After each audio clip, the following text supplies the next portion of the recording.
The Islamic Center of Tennessee presents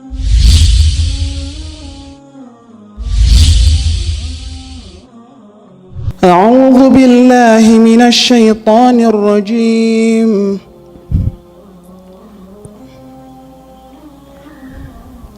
لله ما في السماوات وما في الأرض وإن تبدوا ما في أنفسكم أو تخفوه يحاسبكم به الله فيغفر لمن يشاء ويعذب من يشاء والله على كل شيء قدير. آمن الرسول بما أنزل إليك من ربه آمن الرسول بما أنزل إليك من ربه والمؤمنون كل آمن بالله وملائكته وكتبه ورسله لا نفرق بين أحد من رسله وقالوا سمعنا وأطعنا غفرانك ربنا وإليك المصير. لا يكلف الله نفسا إلا وسعها لها ما كسبت وعليها ما اكتسبت ربنا لا تؤاخذنا إن نسينا أو أخطأنا ربنا ولا تحمل علينا إصرا كما حملته على الذين من قبلنا ربنا ولا تحملنا ما لا طاقة لنا به واعف عنا واغفر لنا وارحمنا أنت مولانا فانصرنا على القوم الكافرين. صدق الله العظيم. جزاك الله خير وبارك الله فيك. MashaAllah, you said it very beautiful. I didn't know that you could read the Quran like this. How come that you never came out? Inshallah, next time we're going to open the Quran with every halaqah. Okay? But you need to attend, inshallah. Jazakumullahu khair. Barakallahu fikum. Okay. Could you see it? Yeah. Alhamdulillah. Is that things on? Is the camera started? Alhamdulillah. Wassalatu wassalamu ala rasulillah. Sallallahu alayhi wa ala alihi wa sahbihi wa sallam. As usual, inshallah, we're going to start our halaqah. We're talking about the best of the best man after the prophets of Allah, which is Abu Bakr as-Siddiq radiyallahu anhu. We spoke about him. We spoke in 3 halaqahs. Still we are not finished, inshallah. Today I'm determined to finish the glimpse of the life of Abu Bakr as-Siddiq radiyallahu anhu. A great man that a great man that Umar radiyallahu anhu said about him, if the iman of Abu Bakr was placed in a scale and the iman of the entire ummah was placed in the scale, the Abu Bakr's iman would overweight. He was such a great person. We're trying to make it more academic, inshallah, so that we can also respond to some of the claims about Abu Bakr as-Siddiq radiyallahu anhu. We spoke his life before Islam, his life in Islam. We spoke about the last part. We spoke about his bay'ah, his nomination, his elections for Khilafah. So we're going to speak about it today, inshallah, after that. Before we move forward about the work that Abu Bakr as-Siddiq did, let us respond to some of the claims that the Shia claim. They call themselves Shi'at Ali. The Shia means supporters. The supporters of Ali radiyallahu anhu. They claim to be that, but when they have no clue about who is Ali radiyallahu anhu, they claim that Ali radiyallahu anhu deserved to be the Khalifa. Since he's the family of Prophet Muhammad sallallahu alaihi wasallam, he should be the Khalifa before Abu Bakr as-Siddiq radiyallahu anhu.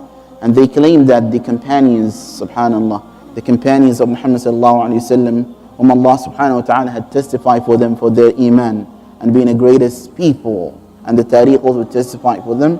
They say that they went kuffar after the Prophet Muhammad sallallahu alaihi wasallam, and Ali and a couple of them were only remained being a Muslim.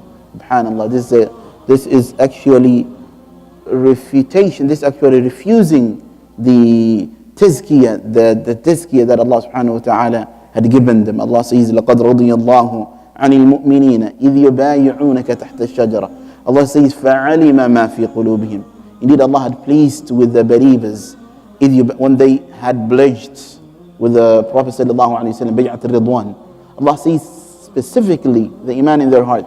Allah says, فَعَلِمَ مَا فِي قُلُوبِهِمْ. Allah knew what was in their heart. That's why Allah had pleased with them. رَضِيَ اللَّهُ عَنْهُمْ وَرَضُوا عَنْهُ. So logically you can't take it. And also point number one. Point number two, you cannot be through aqidah, through belief that built upon cursing others. It's common sense that we should not curse others, right? That's common sense. No one should curse. Especially we should not curse a wife of Prophet, a woman in general. What about if you are saying negative things about Aisha and accusing her on something that Allah subhanahu wa ta'ala had purified from her? Allah had revealed ayat, 10 ayat in Surah An-Nur. إِنَّ الَّذِينَ جَاءُوا بِالْإِفْكِ عُصْبَةٌ مِّنْكُمْ, until the ayat of purification of Aisha. And then you come after that, when Allah says she did not do anything wrong, she did not fornicate, then you come after that and after Allah and you say the negative things, including what Allah subhanahu wa ta'ala had cleared from Aisha. So let's respond to some of the claims inshallah tonight. The claims that we're going to respond to is going to be about Ali and not having good relationship or not agreeing with the Khilafah Abu Bakr or Umar or others. So let us give 5 examples refuting what they claim. 5 examples shows that there was no problem between Ali and Abu Bakr Siddiq or between Ali and Umar. The companions, they loved each other. Allah says, Muhammadur Rasulullah, وَالَّذِينَ مَعَهُ أَشِدَّاءُ عَلَى الْكُفَّارِ. They're very tough with the disbelievers. رُحَمَاءُ بَيْنَهُم. Between them, there was no problems. They have mercy to each other. They love each other. They support each other. Allah says, وَالَّذِينَ تَبَوَّأُ الدَّارَ يُحِبُّونَ مَنْ هَاجَرَ إِلَيْهِمْ. They love each other. The Muhajirin loved them, Ansar.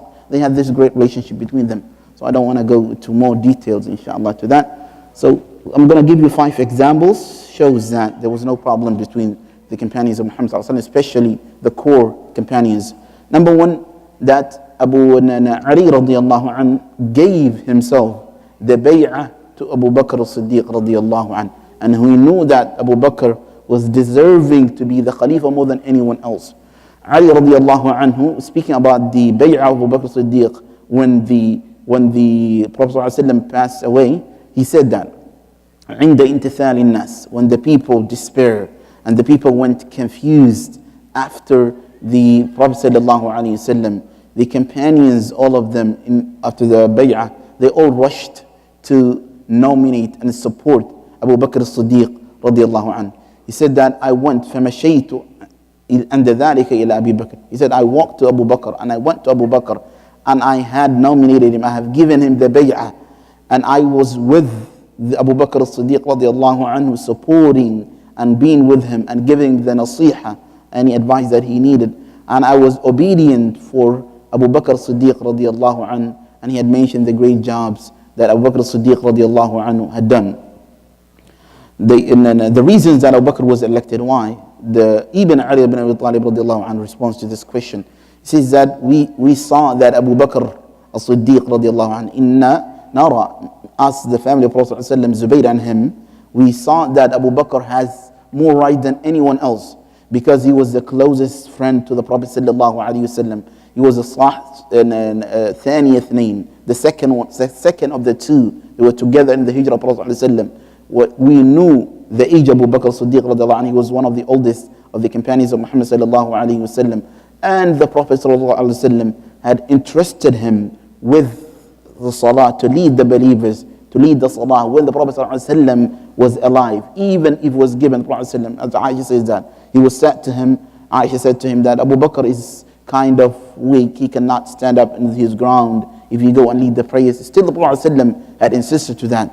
This was all hints to the Abu Bakr as-Siddiq radiallahu anhu to be the Khalifa of Muslims. As number 1, he himself had given the bay'ah. Number 2, Ali loved Umar radiallahu anhu and Abu Bakr as-Siddiq radiallahu anhu. There is hadith narrated from Ali. Abi Juhayfa narrated, said that Ali said to me, Ya Abu Juhayfa, he said that, Oh Abu Juhayfa, shall I tell you the best of all this ummah after the prophets of Allah? Then he said yes. He said that at the moment that Ali was in charge at the moment, it was after Abu Bakr, Umar and Uthman died. He said that I was expecting that Ali would say that I'm the best, but he said to me that the best of this ummah after the prophets of Allah is Abu Bakr, after that is Umar, and he listed like that. In another narration, a man from Quraysh came to Ali ibn Abi Talib radiallahu anhu. He said in his khutbah, Ali was making dua in his khutbah, and he said, Allahumma aslihna bima aslahta bihi al-khulafa ar-rashidin. Oh Allah, guide us, straighten us with what you have straightened with the khulafa before us. Then he asked, whom you mean this? He said that Habibaya, my two beloved ones, Umar, Abu Bakr and Umar, wa Imam al-Huda. He said the Imams of the guidance, wa Shaykh al-Islam. You see more evidence in this even. You could maybe deny these narrations, but even though it's authentic, but you will see more proofs that there was no problem. He said that, وَالْمُقْتَدِي بِهِمَا, those we should imitate after Muhammad sallallahu alayhi wa sallam, this were the best. And Abu Bakr radiallahu anhu himself even loved Ali radiallahu anhu. The Prophet and Abu Bakr radiallahu anhu said, وَالَّذِي نَفْسِي بِيَدِي, he said, لَقَرَابَةُ رَسُولِ اللَّهِ, the qaraba, the family of the Prophet sallallahu alayhi wa sallam is better to me, is more beloved to me than my own family. And he used to say, يُقِبُوا مُحَمَّدًا فِي أَهْلِ بَيْتِهِ. If you want to take care of Muhammad sallallahu alayhi wa sallam since he passed away, take care of his family and watch his family. One time, Abu Bakr led Salat al-Asr, and he was outside walking. He saw Al-Hassan, he was playing at the time, Al-Hassan was young, he was playing with the kids. He carried him and he was playing with him, and he was saying, Bi Abi, he was with Ali radiallahu anhu at the moment, and he was saying, Bi Abi Shabihum bin Nabi sallallahu alayhi wa sallam. By Allah, this boy, he looks to the Prophet sallallahu alayhi wa sallam, not Ali. He was repeating over and over, and Ali was laughing. They were friends and they were going together. Umar even, he said about Ali radiallahu anhu, he said, لَوْلَا عَلِيٌّ لَهَلَكَ Umar. If it was Ali, Umar would be destroyed. He wouldn't be anything, because he was there helping Umar when he was a Khalifa. And he said, وَلَا مَا كَانَ لِبْنِ خَطَّابٍ في أرض ليس فيها أبي طالب ابن أبي طالب. There is no place for a land where Ali is not there for Umar. That means that he was supporting, he was a wazir for him, support him anything that he needed. Another thing that would support also that they didn't have no problems, they have musahara. They married from each other. They were in-law relationships between each other. Umar radiallahu anhu married the daughter of Ali radiallahu anhu. Well, nobody can deny, even the Shia could not deny. This is clear in the history. So if I have a problem with you, if I think that you are a kafir and you have left Islam after Prophet ﷺ, would I marry you, my daughter? No, that denies it. He married and then his daughter, Kulthum bint Ali, the daughter of Ali. By the way, Ali got married after Fatima radiallahu anha, and he had a lot of kids, many kids he had. Because he married, because he heard the Prophet ﷺ said in hadith, كل سبب ونسب منقطع يوم القيامة إلا سببي ونسبي. Prophet ﷺ said, every reason or every nasab would be cut off in the day of judgment except my nasab. So he married the daughter of Ali so that he can have a nasab of Prophet ﷺ. Also Ali radiallahu anhu got married to Asma bint Umays. Asma bint Umays, she was the wife of Abu Bakr as-Siddiq radiallahu anhu. When Abu Bakr as-Siddiq radiallahu anhu passed away, he and Ali married her after Abu Bakr as-Siddiq radiallahu anhu. And he is the one who raised his child Muhammad ibn Abi Bakr. Ali is the one who raised in his house Muhammad ibn Abi Bakr. Also the grandson, this shows that there was no problems. When they married from each other, that shows there's no problem. The grandson of Abu Bakr as-Siddiq radiallahu anhu, the granddaughter of Abu Bakr as-Siddiq radiallahu anhu was married by Bakr, one of the grandchildren of Ali radiallahu anhu. The Shia now glorified him, and also he was married to the granddaughter of Abu Bakr as-Siddiq. So if Ali and Abu Bakr would have problems, their offspring would not marry from each other. They would have problems. They would have fight between them. Okay. So they call it the fifth Imam of the Shia. His name is Muhammad al-Bakr, this one. Also, this is Musahara. Also, they named their children between each other. So if you have a problem with you, I won't name my child Badr, Habibi. If I have a problem with you, I have a problem with you. I'm not going to name my child Badr. Same thing otherwise.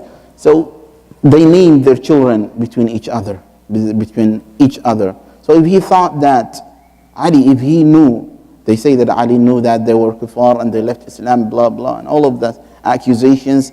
And even the Tariq, authentic, their books rejects. These names that I mentioned, you can find in their books. These wives you can find in their books. They will tell you excuses that it does not even add up. It does not even make sense. They will tell you, no problem, no. They could tell you anything. If you look it up, you will find excuses that you can laugh at. Ali radiallahu anhu had a lot of children. 3 of his children was Abu Bakr, Umar, and Uthman. After Fatima. One is very authentic. The other ones, they might put little bit on it, but it's not enough to deny that narrations. One, even them, they approve it. Abu Bakr, Umar, and Uthman, he named them. And he was the first Qurashi who named his kids Abu Bakr and Umar and Uthman from the descendant of Ali radiallahu anhu. So he named 3 of them. And these 3, they were born in the Khilafah of these 3 men. They were not born before the Prophet ﷺ passed away. These people were born after this Khulafa and during this Khulafa. So if you have a problem with them, he would not name them to that. Also, his son Al-Hasan radiallahu anhu, he named one of his kids by Abi Bakr. One of them he named in Abu Bakr. Even they say that 2 of his children he named it Umar, 2 of them. And Hussein radiallahu anhu did not disagree with him. And he liked actually Hassan to be called as a kunya, as Abu Bakr, to be called that name by him. Zayn al-Abidin is well known in the Shia, and he was the descendant of the family of Prophet, descendant of Ali radiallahu anhu. One of his kids, he named it Umar. Another one, he named him Uthman. So if there was a problem, they would not do that. So it was very, very clear that they loved each other, they named their children, they married from each other. And this problem of dividing did not start until after the Maqtal Hussein. After Hussein was killed later in Iraq, then they say that we are supporters of Hussein radiallahu anhu, or supporters of Ali radiallahu anhu. First, those who claimed started the Shi'ism, it was started in Iraq. Those who started the Shi'ism are those who called Hussein from Medina. And he was in Medina. We spoke about that in one halaqah for those who were here, Maqtal Hussein. Those the one who called him that they will support him, and they were thousands. When Hussein arrived, and when the Yazid brought his army, they were the one who betrayed him. They were the one who left him. When he was killed is when they started feeling bad for him. And again, these people, the Sahaba ridwanullahi alayhim, whatever happened, they are past. Okay, whatever passed, everyone got what he's supposed to get. Already Allah subhanahu wa ta'ala had judged them. So it's not going to make sense to build you an aqidah upon something that already Allah subhanahu wa ta'ala had made a decision. Whatever it is, whoever it is, this matter is already passed and it happens. And everyone will get what he's supposed to get in front of Allah subhanahu wa ta'ala. However, as some of the evidence I give tonight, that there was no problems, and they cannot even prove it, and they cannot even deny some of the narrations. Some of these names are in their books, but they will give you a joke, something that you can laugh at as an excuse. There is no excuse that you don't love me. If you name your child under my name, there is no way that you can excuse that. You can't say, no, it was not Abu Bakr, it was Abu Bakr. Play around with the words, it does not work it out. Okay, now let's move to, inshallah, Abu Bakr and how he took the Khilafah and how he did. Inshallah, we're going to make it very short because it's going to take us long. Abu Bakr radiallahu anhu started his Khilafah after he was given the Bay'ah. The first thing that he had done, he made some of the companions of Muhammad sallallahu alaihi wasallam, the famous ones, he made them a'wan lahu, helpers, consultant for him. So the major companions of Muhammad sallallahu alaihi wasallam, they were under Abu Bakr Siddiq radiallahu anhu, advising him, supporting him whenever he needed any support. He made Abu Ubaidah ibn Amir Jarrah to be responsible over the Baytul Mal. Baytul Mal is the treasure. Why? Why he made Abu Bakr? I don't know, not Abdullah. Nice try. Someone else. Why he made Abu Ubaidah to be in charge of the treasury? Ameen of this ummah, yes. Because Abu Ubaidah was Ameen of this ummah. The Prophet ﷺ said he's trustworthy of this ummah. That's why he made him in charge of the Baytul Mal. And also Umar took care of the qada. He was in charge of the courts and judgments and judgings. Also Abu Bakr used to do the same. And Zayd ibn Thabit, he was one of the those who wrote the Quran. He used to take care of the barid, the message, the post, sending, receiving message, and something like that. And anyone from the companions used to support him. Among the supporters of Ali, those who were very close and always used to take their advice, is Ali radiallahu, and he was very close to the Prophet sallallahu alaihi wasallam, governing the state, how he governed. And he used Abu Bakr as-Siddiq radiallahu anhu to nominate governors for every state, like the Prophet ﷺ did it. Every state, every city, he nominates someone to be responsible and take care of that on his behalf. And he used to follow the same footsteps of Prophet ﷺ to choose the one who is more qualified to lead in that. What are the qualities to choose a person in Islam to be the leader? What is the quality? Two qualities. What are the two major qualities? Trustworthy. And yeah, there's two more. These are secondaries. The main two ones. Yeah, but you don't need a faqih to be a governor. There's two qualities you look in the Quran, in the same ayah. Inna khayra man ista'jarta al-qawiyyu al-amin. It has to be strong. You don't want weak person, because otherwise he can't take major decisions. Sometimes you need to cut some people's out. You can't. You have to be strong for able to take a decision. Tough, like Abdullah. You have to be tough guy. Also, you have to be trustworthy. You can be trusted. Otherwise, you're going to build houses from the governing of the state. Okay. So he had chosen governors of the state, and he did not took down anyone that the Prophet ﷺ had nominated him to be the leader. He never did that. Except in Amr ibn al-As. Amr ibn al-As, he moved him from another state to another state. He moved one state and he moved him to the other state. The governor's job, it was imtidad. It was just extension of the same job of Khalifa at the time. His role was to lead the salah, to be in charge of the Muslims, to lead in jihad, and to take care of the affairs of the new lands that was conquered for the new people who entered Islam, and give the bay'ah on his behalf, to collect zakat, and to establish the hudud, to punish the people who make mistakes. Do the same job that the Khalifa would do in Medina, and he will be representing for a Khalifa in that land, in the area that they're governing. One of the things that they have done, inshallah, I'm going to be very swift, because otherwise his life after the Khilafah needs another 4 halaqah, which we cannot do it, because already we spoke enough about Abu Bakr, inshallah. It's not enough, it's not just for him anyway. But we just want to move to Umar maybe, inshallah. One of the things that he done is he fulfilled the army of Usama bin Zayd. Usama bin Zayd was a youth who was young, he was 18 years old. The Prophet ﷺ,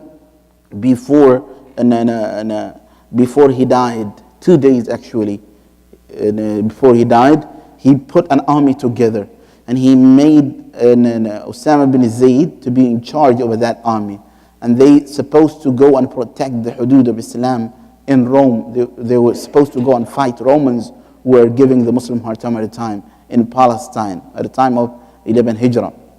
So he was the one who was in charge over that. But the Prophet ﷺ became sick. He prepared it. The Prophet ﷺ became sick. So the army was outside a place called Jurf, outside of Medina, ready to go. But when they heard that the Prophet ﷺ was sick, they did not. They waited to see what's going to happen, what happened as the Prophet ﷺ, and how it was going to be. The Prophet ﷺ was sick, so that army, after the Prophet ﷺ passed away, they came back to Medina. They entered back the city. They were outside of the city. When Abu Bakr took the Khilafah, became in charge, he commanded Osama bin Zayd to go and do the army. And he commanded none of his army to stay in Medina. All the Junud, he said, go back to your place, Jurf, outside of the Medina. Some of the companions suggested for Osama bin Zayd, for Abu Bakr Siddiq radiallahu anhu, that army should not go. Some of the excuse was Osama is too young. Some people, they might tell you. But the Prophet ﷺ has utilized the power of youth. Leadership does not depend upon age. You can be 16 years old. If you're qualified to be a leader, you can. It does not stand people who might say we need a leader who's older. You don't need it. You just need somebody who could do the job good, regardless of what his age. So they said to him, he's too young. He's not experienced. You might hear that, right? You might hear Imam is not experienced. We need an older Imam. So number one. Number two, they said that the Muslims' situation are really bad now. They cannot sustain now. So we don't need, this also the army of Osama was the major army of the Prophet ﷺ. All the companions were among them. They said, Inna ha'ulai jullul muslimin. These are the Muslims, all the Muslims. And Arab, as you could see, that many of them had left Islam. So, if you send this army, Medina would be empty, and we want, and if something happened to this army, Islam could be in trouble. Abu Bakr Siddiq stood firm in his feet. He said that, وَالَّذِي نَفْسِ بِيَدِهِ, he said, if I know that the istibal, the predators, the wild animals, those who eat, that's called predator. Predator, that's the word I learned today. Yeah, what is that? Predator. If even the predators, if the wild animals, he said that if they take me, if they take me and eating me, I would fulfill the army of Osama, the way that the Prophet ﷺ had commanded them. He said, even if no one in the cities and the towns to go and fulfill this army except me, I would go and fulfill the army of Osama bin Zayd radiallahu anhu. There's one of the things that he had done, major things. Another thing that he did, he fought against the murtadeen, those who had left Islam. There were many people who left Islam after the Prophet ﷺ. After the Prophet ﷺ, many Arab qabilas, many Arab tribes who had just accepted Islam became murtadeen, apostates, they left Islam. And these people were in three categories. One category, after they left Islam, they went back worshipping the idols. Number two, the second group, that what they did, that they left Islam and they followed a false prophets who came out of the Prophet ﷺ. Among them was Musaylim al-Kadhab, among them was Aswad al-Anasi. Even there was a woman who claimed to be a prophet, and she found many supporters for herself. The third one, they did not leave Islam. They said, still we're Muslims, but we cannot pay zakah, because they said that zakah is supposed only to be paid the Prophet ﷺ, and we can't pay that zakat. So this was three categories of those who have left Islam, the murtadeen. Those who went back to their idols, those who left Islam but did not go back to idols, but rather they believed false prophets of that they came, like Musaylimah al-Kadhab. And the third group is that those who only rejected the zakah. So the Bakr Siddiq radiallahu anhu stood firm, and he decided to fight them, even though some of the companions were saying that these people refuse zakah, how you fight them? Because Prophet ﷺ said, "Umirtu an uqatila an-nas hatta yashhadu an la." They're saying la ilaha illallah. We cannot fight them. The scholars had discussed, academic side, the scholars had discussed why Abu Bakr fought these people, especially the people who refused the zakah. Were they murtadeen? Were they apostates, that they had left Islam, or no? Some they say that they left Islam because they refused a pillar of Islam, which is zakah, that's to be paid. Some they say that Abu Bakr did not fight them because they were murtadeen, rather because they were against the Islamic State. So that's why Abu Bakr Siddiq radiallahu anhu fought them, because they were risky, they risk against the Khilafah at the time, and they did not want to submit to the command of the Khalifa, and they did not want to be under Abu Bakr Siddiq radiallahu anhu. They were there to divide the army of the Muslims. That's what happens if any country, that if a small group that attacks and captures one city, the government, what it does, they wipe them out, they remove them out. They say that's the same thing that Abu Bakr did. Anyway, it could be both reasons that he had fought them. He stood up and he made dua, and he made khutbah. And he said, Wallahi la ad'u an uqatila ala amrillah. He said, by Allah, I will not stop fighting for the sake of Allah subhanahu wa ta'ala until Allah subhanahu wa ta'ala fulfills His promise to me. Or until, the promise of Allah is that Allah subhanahu wa ta'ala would give the victory to the believers. Or to be killed as a shaheed. And anyone from my companions who dies as a shaheed will go to Jannah. And Allah subhanahu wa ta'ala would put back to those whom Allah subhanahu wa ta'ala has saved them, and Allah would give them His promise to them, except those who subhanahu wa ta'ala has chosen them. So he stood up firm. He said in another narration, he said, Wallahi law mana'uni iqalan, his famous term. He said that by Allah, if there is iqal that they refuse to me. Iqal is a rope that you tie to the camel, not the camel itself, the rope that you tie to it. He said that كانوا يؤدونه إلى رسول الله. If there is that type of rope that they used to give to the Prophet ﷺ, but they refused to give it to me, by Allah, I would fight them for that. Forget about the entire zakah. He stood up very, very strong. When he stood up very strong, many of them came back, by the way. And the other ones, they were defeated, some were killed, and the rest came back again. Umar, he said that, first I have some doubts about it, to fight these people, but when I found Umar Abu Bakr Siddiq radiallahu anhu strong, Allah had opened my chest, and I knew that that was the haqq. So the first thing that they did, the Murtadeen, is to attack Medina. They said that before they put the Muslims put themselves together, let's attack them. They were the one who actually started the attack on Medina. Abu Bakr radiallahu anhu, he got news that they were planning to attack. He told the people of Medina to stay up and to stay in the masjid. At the time, the masjid was everything. To stay in the masjid, prepare that if any attack comes outside from the Medina. And he put some of the companions, like Ali bin Abi Talib, in charge of the companions who were surrounding Medina, to make sure that nothing was happening or no one was attacking. See, Ali bin Abi Talib was those who were helping, supporting Abu Bakr Siddiq radiallahu anhu. And he sent Abu Bakr Siddiq, what he did, he sent a message to the qaba'il, to the tribes who had remained in Islam. He asked them to come into Medina with their army. So Medina was filled with an army who were ready to fight. And then he sent also the Usama's army. They went to their job. So they attacked one time. And at first they attacked. When they attacked, they were kicked back. When they attacked the Medina, they were removed back again. And the Muslims tried to defeat them bad, but again, they became stronger, pushed them back, the Muslims. So Abu Bakr Siddiq radiallahu anhu prepared an army, a huge army to fight them, and he fought them in every place. First, those who were attacking the Medina, they were defeated so bad. And then they all ran away.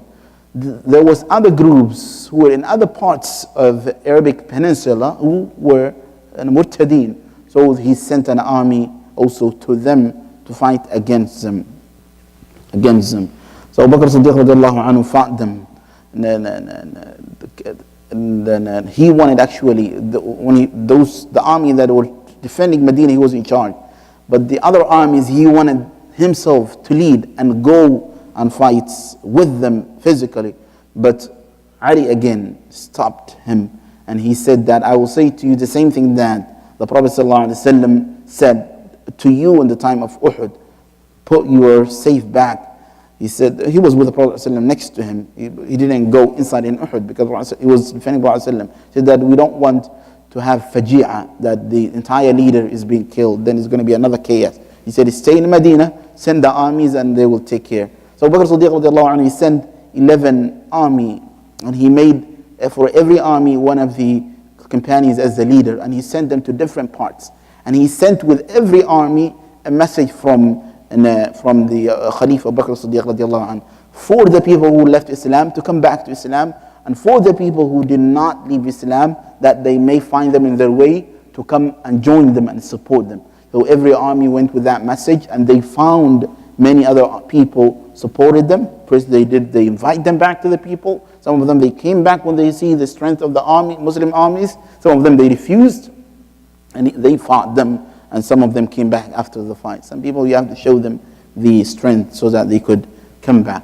So Abu Bakr Siddiq radiallahu anhu, he was in charge for 2 years and a couple of months. But at this moment, he did a great job. He saved the entire Islamic state, who was almost about to collapse. But with the leadership of Abu Bakr Siddiq radiallahu anhu, the army of the Muslims again became a quwwah, a power, with the guidance, with the leadership of Abu Bakr Siddiq radiallahu anhu.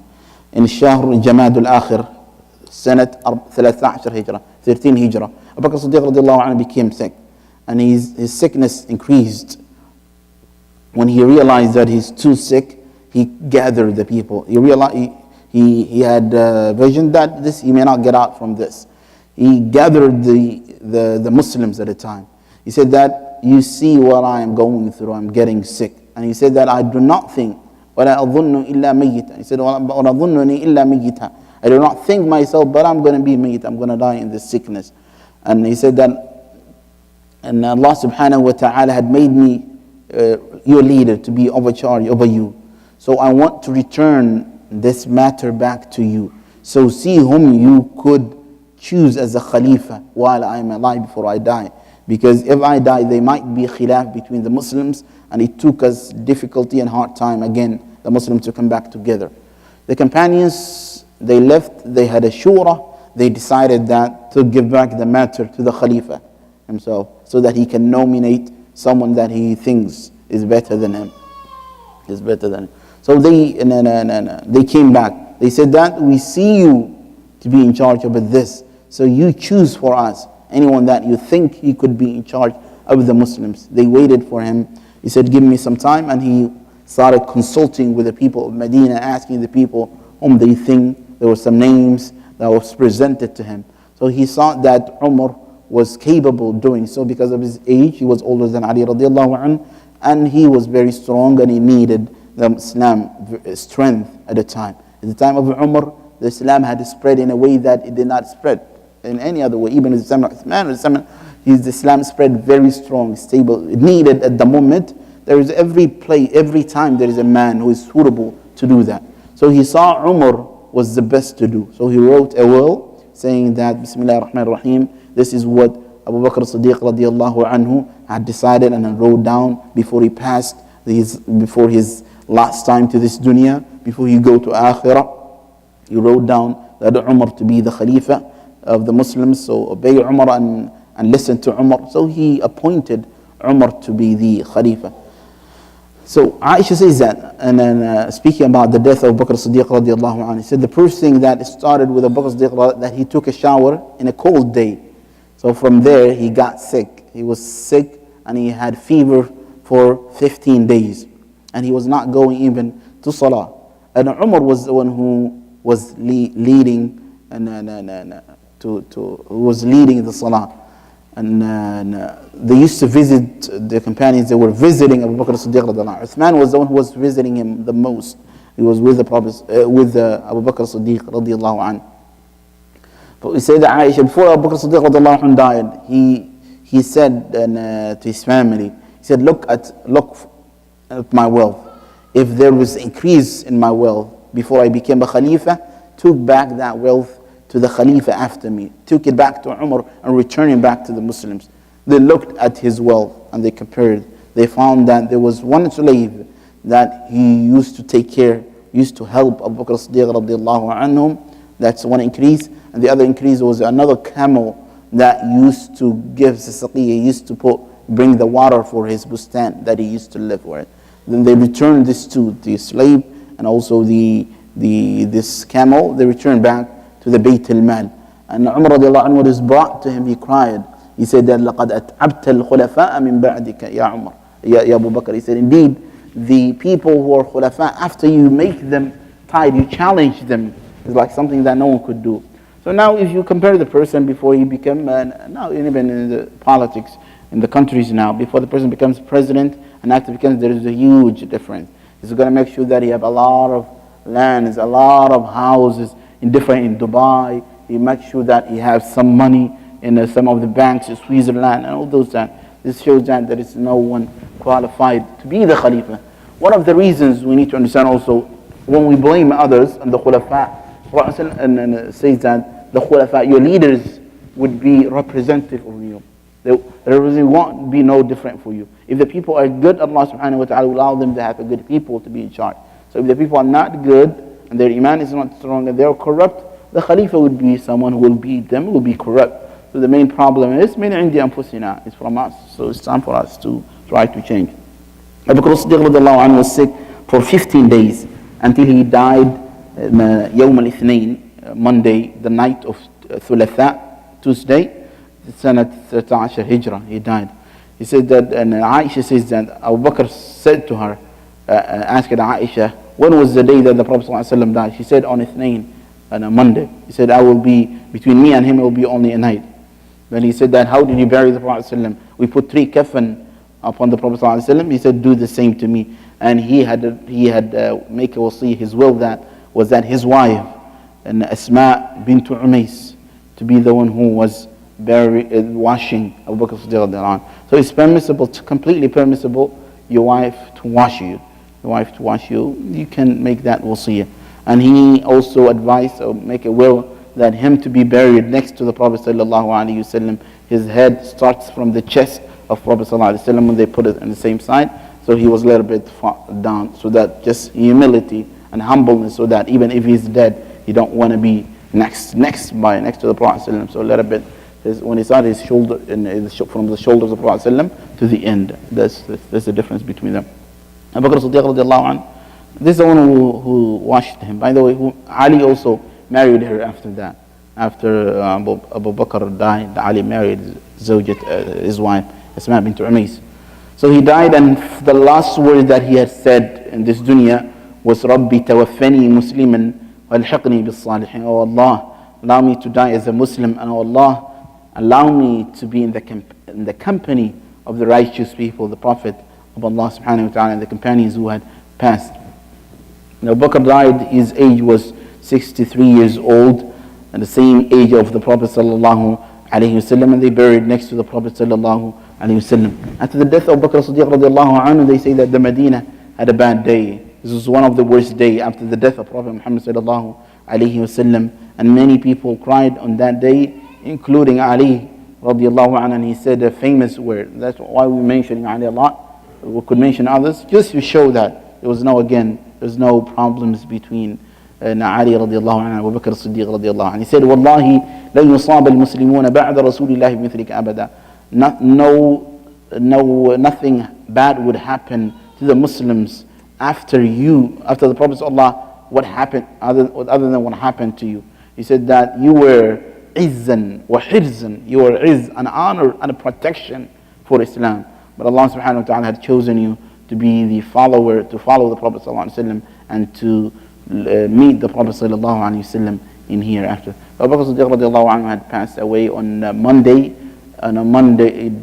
night. Tuesday was coming Tuesday, and he was buried with the Prophet sallallahu alaihi wasallam. We ask Allah subhanahu wa ta'ala to grant the highest Jannah to Abu Bakr as-Siddiq radiallahu anhu and to the all companions of Muhammad sallallahu alaihi wasallam. جزاكم الله خيرا وبارك الله فيكم صلى الله على محمد وعلى آله وصحبه وسلم. إياكم بارك الله فيكم. Any question? خلاص. I know Salim has questions, but he will ask me on my way. He always have questions. MashaAllah. He pays attention. Okay. Assalamu alaikum. بارك الله فيكم.